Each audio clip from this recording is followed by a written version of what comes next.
We like to say that we don't necessarily build a car for any one person, we build a car for people to use. Although historically the Volvo brand has been more attractive to women than, say, maybe a German brand. These door handles that we have now started as an issue. We now have pull handles, and it started from women that broke fingernails from lifting the door handles. Women are very important to the Kia brand. Currently, women make up a little over 50% of our purchasers, but we know that they influence 85% of all purchase decisions, so we take them very serious. At the end of the day, cars are made for people. They're products that are meant to serve a purpose in someone's life, whatever those needs may be, and that's gender-free. The design of the GLK was actually heavily influenced by women. When we first brought that car to market, it was strategically angled to the female consumer. Many states are now making it mandatory that you have hands-free calling when you're speaking on the phone. So we've standardized Bluetooth, and women are telling us that that's very important, particularly from a safety standpoint. A couple of years ago we did a car called Your Concept Car, or YCC, and that was a car that was designed exclusively by a group of women back at Volvo Car Corporation. And there were a number of features in that vehicle that were taken into account specifically for women. Various bins that would hold things, the way the seats were designed. Well, the main features of the GLK that make it so consumer friendly for the women market is the ride height. You are a little bit higher off the ground, you have better visibility. However, the entry point from your hip into the seat is very easy for most women. It's easy to just slide in versus having to climb up or, lean down. The hip point is perfect.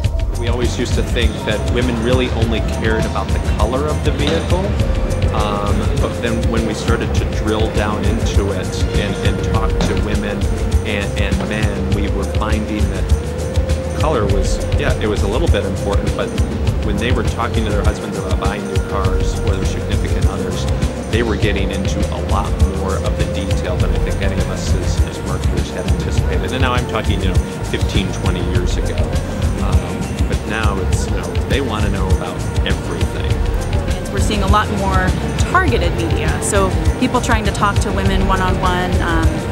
Women do spend their days differently, especially when accommodating children or whatever the case may be. So we try to be where they are when it comes to specific products. That women have a significant influence on the purchasing power of the overall household.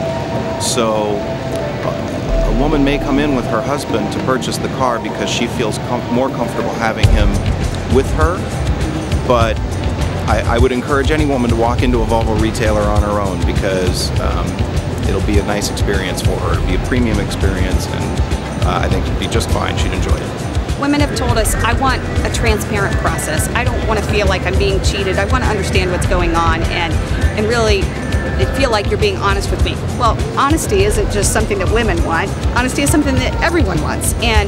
But I think it's been articulated by women in a way that says that transparency is really important to me, and it's a deal breaker.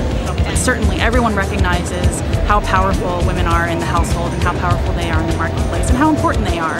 And that while they may not be gearheads, they certainly are capable of evaluating a product and making an intelligent decision, and that's really what we focus on. In fact, women on our team are even with men. With regards to the numbers of people working, toward the same goal, we do have, our head of marketing for all brand experience marketing is a woman. Mercedes-Benz certainly, gives women the equal advantage to men. There's no real feeling that this is a man's industry so much. Again, I don't think there's a distinction between women and men in terms of what they focus on with the car, at least inside at Ford. We have some of our top engineers are women, including our head of powertrain. She's our powertrain group, Barb Samardzich. She's a woman, and she's an outstanding engineer, and we have many others throughout the company that work on the development of the product. So it doesn't tend to be a distinction in terms of what they focus on. Although, like I said, sometimes they do just bring a different perspective. Our wagons and our SUVs tend to appeal more to women, over 60% in some cases. But then other vehicles like our C30, which is a small sporty hatchback, appeals more to young men. car to me is a statement about a lot of things. One, it's the style, and I need to have a car that when I walk out to the parking lot every day, it just makes me a little happier every time I look at it, whether it's the color, whether it's the design, and it really has, I have that reaction to it every time I get in it. Once I'm inside, it's like a second home. And I'm making phone calls, and through our sync system, hands-free, you can do it without the distractions of holding a phone. But it's like a second home, and we spend a lot of time in our cars, and so it has to feel really comfortable and really part of you, and it just has to fit.